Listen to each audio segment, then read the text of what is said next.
Let's talk about how I got myself $47,000 worth of credit card debt while I get ready. I started sharing all about my debt about 2 months ago on here, and since then, the number one question that I've gotten is, how the heck did you get in this much debt? And I want to be clear that prior to about 2.5 years ago, my husband and I both had zero debt other than our cars, and we had just over an 800 credit score. However, in June of 2022, I had my daughter, and we had a C-section, so there were all kinds of medical expenses just for that. I was really lucky that my job at the time paid me for maternity leave, so there weren't a ton of expenses there.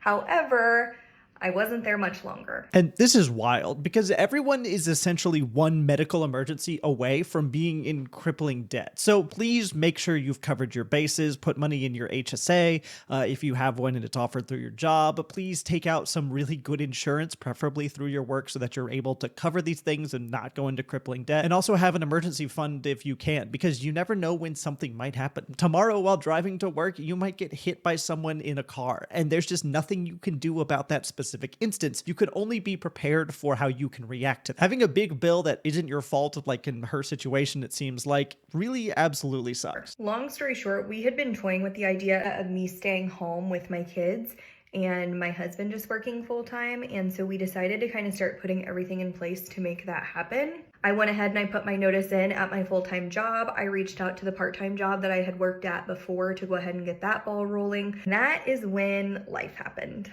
Our whole family caught RSV, which we didn't think would be that big of a deal. I had a 3-month-old at the time, but we were just really paying attention to her breathing and it was no big deal, except for when I noticed that her soft spot was swollen. We took her into urgent care and she was admitted to the hospital with meningitis. After a hospital. And again, that sucks so much because it's not like they did anything irresponsible. They were just living life as you do. And then they had a kid that got sick and they didn't really have any other options except to take them to hospital, because of course that's what you're going to do. And then you just have to understand that that's going to cost a lot of money, and that sucks. Stay, a number of tests, and me not being able to start work, expenses started adding up very quickly. Around this time, our insurance also stopped covering my son's speech therapy, and so we had to start paying out of pocket for that, which he went to 3 times a week. And then just about the time we were starting to get caught up now that I was working again, my daughter had to be admitted to the hospital again for monitoring for some possible seizure activity. She doesn't talk about whether or not she did this, but it may have been worth looking into to see if the insurance company should have kept covering it, because there's a chance that, they applied for however many sessions of speech therapy and the insurance either covered so many of them or denied it, or something like that. Insurance companies pull that crap all the time,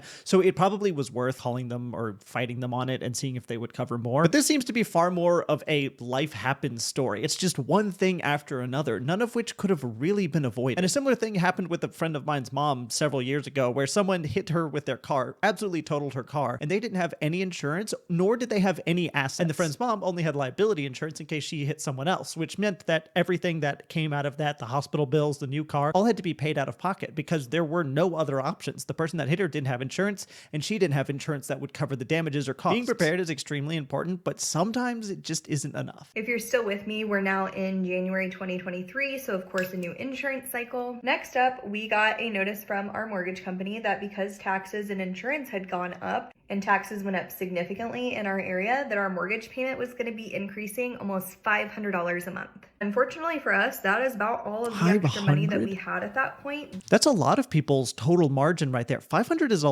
lot of money. Now, it is worth noting that you can file an appeal for that. If you get a notice saying that your property taxes are going up by X%, you can file an appeal saying that your property actually isn't worth that extra amount. And sometimes that works. I've heard about it working online. I've never actually had to do it personally, but there are some steps you can take to try and mitigate that cost.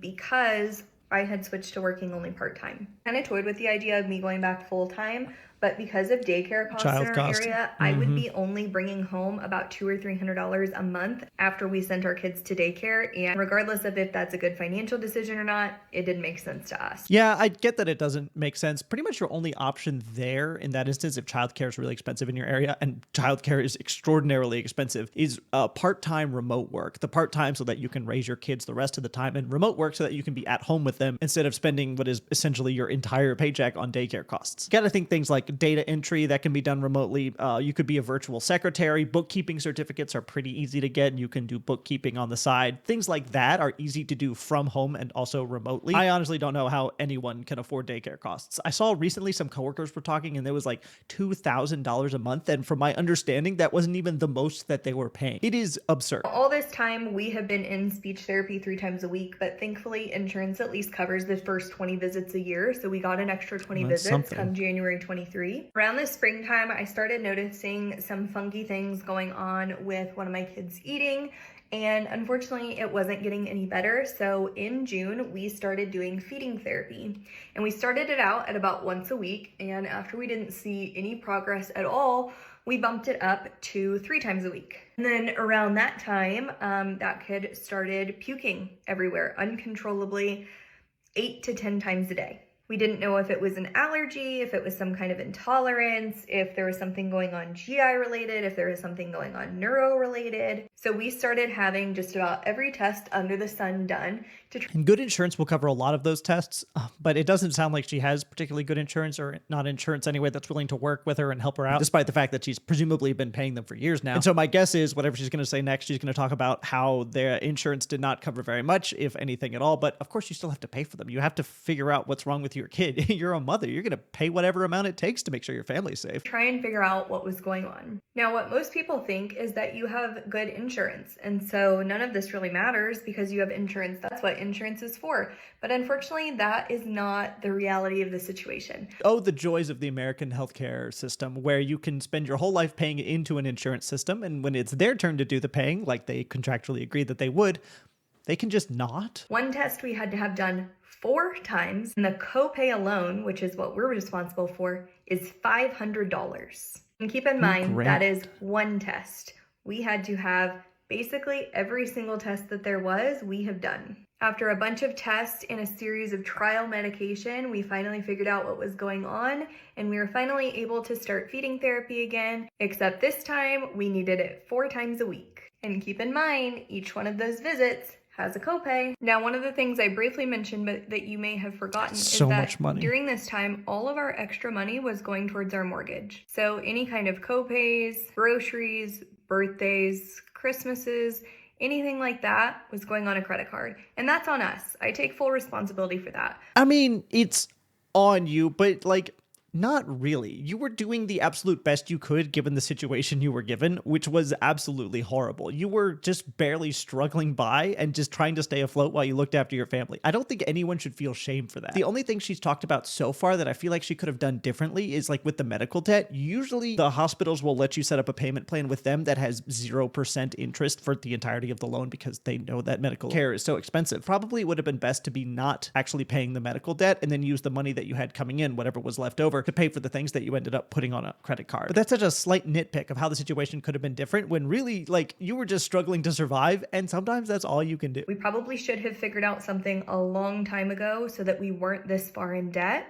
But this was probably the most stressful time in my entire life. We had speech therapy 3 times a week. We had feeding therapy 4 times a week. I was still working about 30 hours a week, and I didn't feel like I had enough time in my day to even think. So I want to be so clear. I'm not saying that I'm blameless in this situation. You're close. We could have made better financial decisions, of course.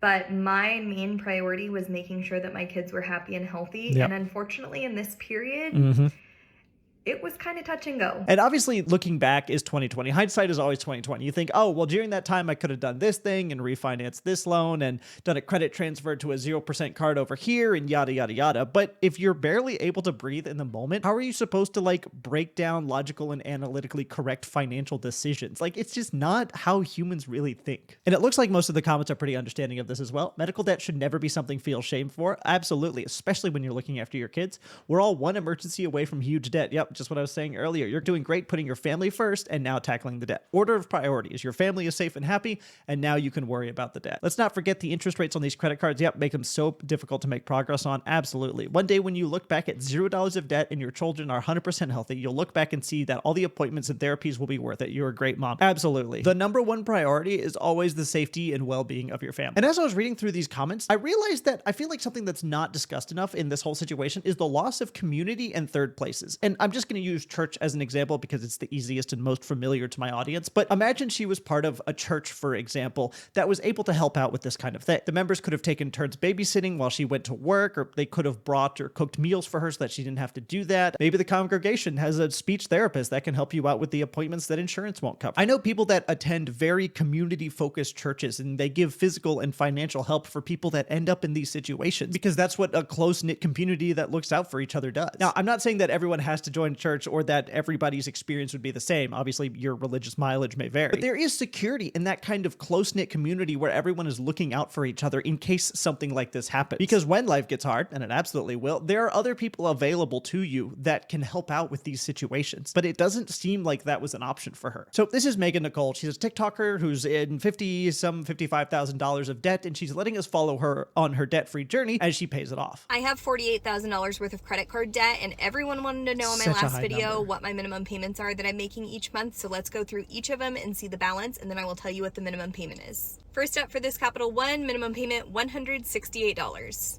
Our next Capital One card, minimum payment $302 a month. As you can see on this one with my credit union, minimum payment $25 a month.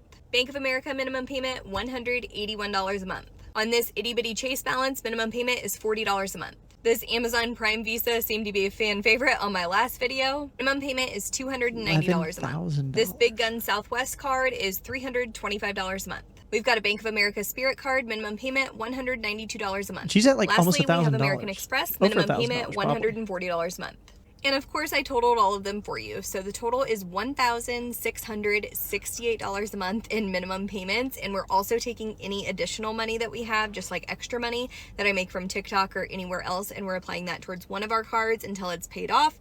And then $1,668 per month in minimum payments. These are not payments that are like going to get rid of the credit card debt. This is just the absolute minimum that you can get by on without the company sending you to collections or dinging your credit too much. This is like a whole nother rent. That's crazy. Move on to the next one. So if you want to see those like credit card paying it down videos, I'm going to start posting those tomorrow. So if you'd like to see them, then I would love for you to follow along. I love you so much. Yeah, I mean, good for her on paying it off and also being honest, because I'm sure there are other people who are in similar situations who know this, and it's good for them to know, one, that they're not alone, and two, that there are other people out there that are fighting the same battle, and it can inspire and motivate them to take care of their own debt. Now, in this situation where you're making these kind of payments on this kind of a loan, there are three things that you can do. The first, and unfortunately a very common one, is just kind of ignore it, continue to make minimum payments for the rest of your life, and hope it goes away. Spoiler, it will never go away, and it will only impact you negatively as life goes on. That is a terrible idea. Never recommend it for everyone. The second option is declaring bankruptcy, and that is an okay option, but in this case, I don't think it's necessary, and it's also a lot of hassle and could cause issues for you being able to like borrow money, get cars or loans or stuff later in life. And the third one, which I think we know that she's going with, is just buckling it down and paying it off, even though it sucks and is hard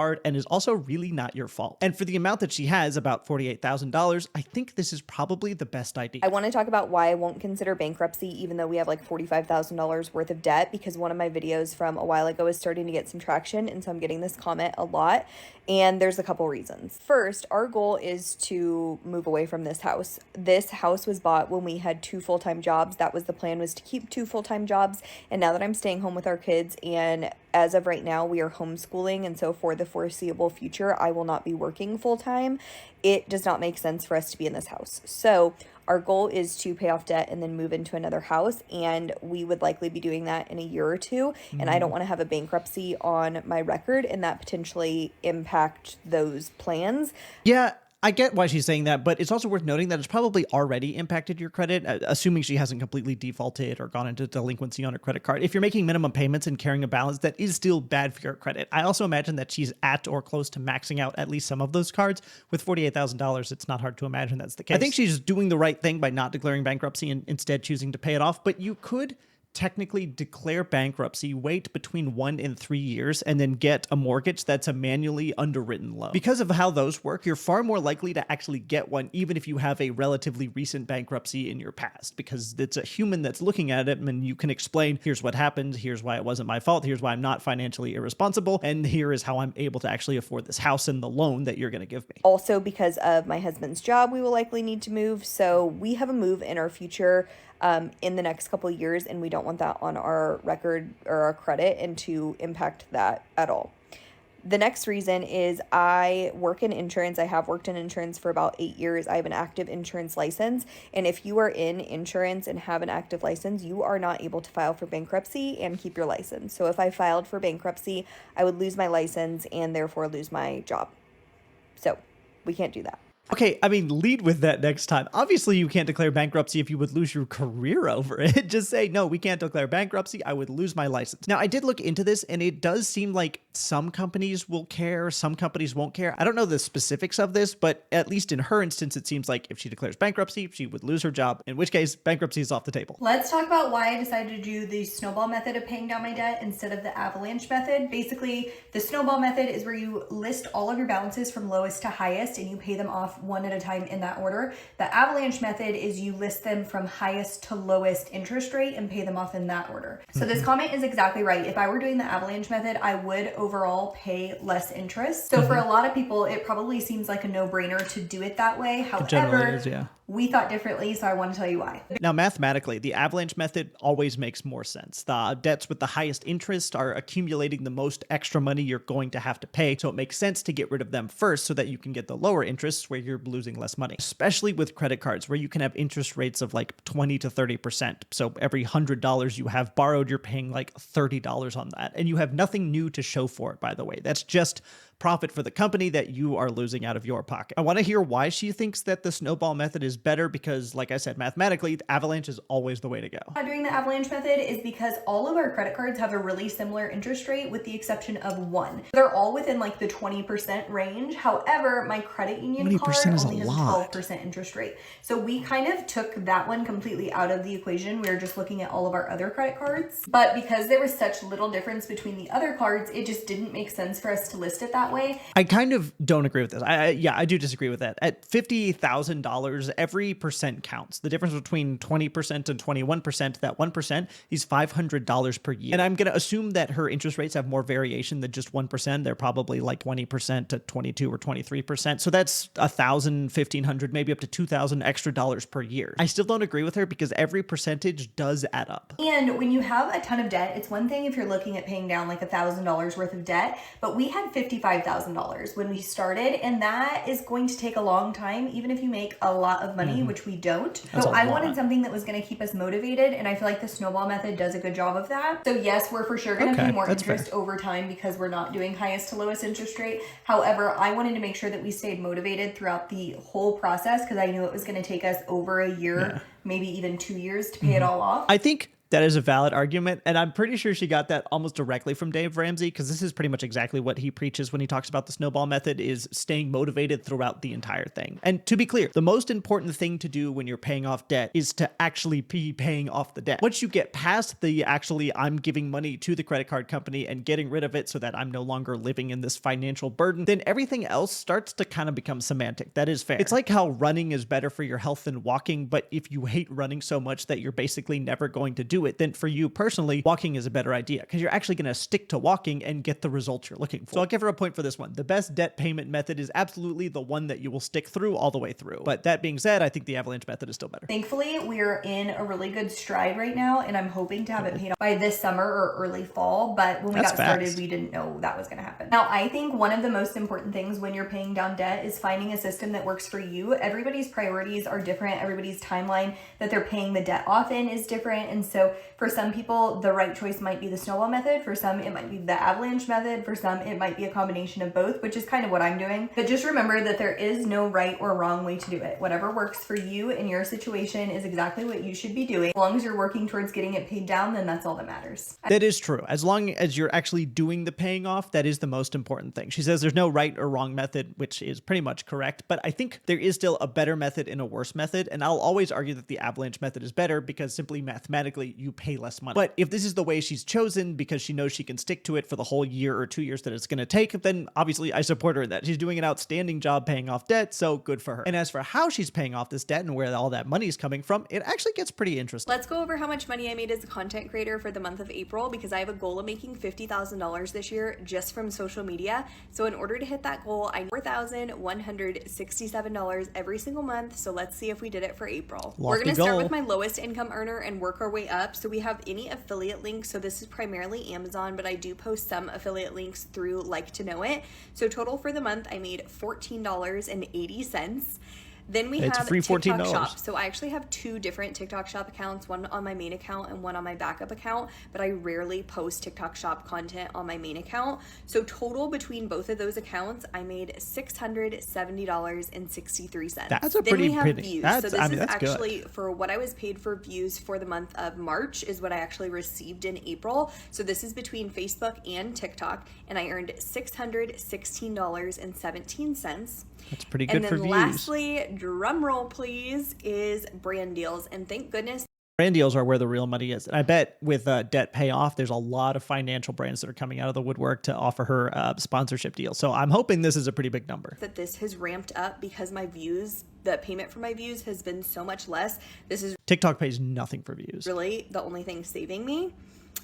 I made $5,750.68 just from brand deals, which actually blows my mind. Yeah. So total, again, my goal was 4,160. She blew that goal out of the water. And this is awesome to see. She took a bad situation she was in, even if it wasn't her fault, and she worked hard to find a way to make it a great one for her family. Dr. John Deloney says, not by your hands, but in your lap, which just means that sometimes in life you have to deal with things that are not your fault, but they still have to be dealt with, just because sometimes life sucks. And instead of playing a victim mentality, she sees the opportunity to turn everything around and is now making a really nice full-time salary off of her social media business. And she's using that salary to better her life by paying off this debt. And as for how her total journey has been going, because these TikToks are from late last year, she posted an update recently and it's going pretty well. Finances, only today I'm going to be showing you exactly what's on each one of my credit cards right now compared to where it was almost a year ago when we started paying off debt. We use the snowball method to pay down this debt, so I'm going to start with our lowest balance and work our way up just as we did when we were paying them off. So starting with $443.32 on our Chase card, and this card is paid off. Next is our credit union card, which had $952.56 on it, and this card is paid off. Next up is our Capital One card, which had $2,572.38 on it, and this card is paid off. That's a big chunk right there. American Express card, which had $4,220.49, and this card is paid off. Moving on to our First Bank of America card, which this is the one that I'm currently working on paying down, which started at $5,418.42, and today it is sitting at $2,090. Next is our second Bank of America card, which started at $6,199.02, and today it is at $5,526.38. Next up is our Capital One card, which started at $6,628.04, and this one is kind of complicated because I split it in between two different cards because some of it is at a 0% interest rate. However, when we did that transfer, we didn't have to make a payment that month, and so now it's actually higher, which doesn't make sense. This is the card that we transferred half to, and you can see down probably below, just means like, the half that had interest still had the interest due, applied, but so the it balance increased will because she be didn't pay for that month. $2,999.99. And then the other half of that balance is still on the Capital One card, but not at 0% interest at $3,628.28. And if you add all of that up, it ends up being like $6,628. So it's like $3 higher than when we started. Next, we have our Amazon Prime Visa that started at $10,962.20. And today it's sitting at $10,272.37. Probably just and from the minimum lastly, we have our payments. Southwest card, which started at $11,397.08. And today it sits at $10,888.32. Also, minimum payments totally makes sense. Now, before I started documenting our credit card journey, we actually paid off my husband's car. So all told, between the credit cards and his car, we had $55,000 in debt, just over that. And today we are sitting at $35,405.34. We have officially paid off $20,000 in debt. This is just a reminder that if you have debt, you are not alone. In less than a year, in like 9 months, I think, she paid off $20,000 in debt. Now, obviously, the journey is not over. She's only about halfway done. But this is the absolute best possible outcome, and she is absolutely killing it. Girl bossing, as the kids say. So, Megan, if you somehow see this, you are doing amazing. Keep it up. And for everyone else, thanks for watching.